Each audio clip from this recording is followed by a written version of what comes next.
John Peoples over here on the YouTube channel says Baker's making good decisions these days. Baker's making good decisions because he knows he has a good coaching staff behind him. When you look at Baker Mayfield in the Cleveland Browns or the Panthers, or he was kind of like thrown to the wolves. Here, good luck. Hope you find your glasses, right? Hoffy, is Baker Mayfield possibly one of the best quarterbacks in the NFL right now? Let's say top 5. No.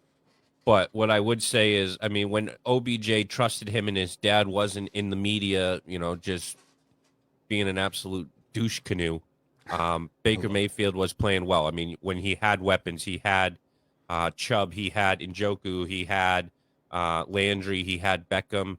He didn't have anything really in Carolina. You brought him over to the Rams last year. He had Cooper Kupp. He had a couple guys to play with, and now you're seeing this year, Godwin, Mike Evans. So if you put talent around Baker Mayfield, he can be a good quarterback, and he can get you some wins. And he's been impressive.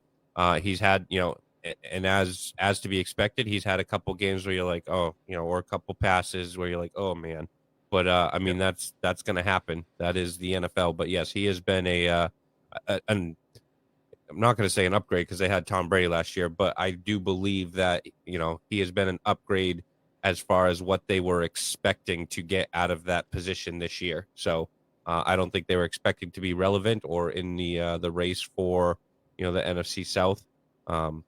But they've surprised a lot of people outside of you. Yeah, I do concur that Baker is a good quarterback right now. Definitely not top 5.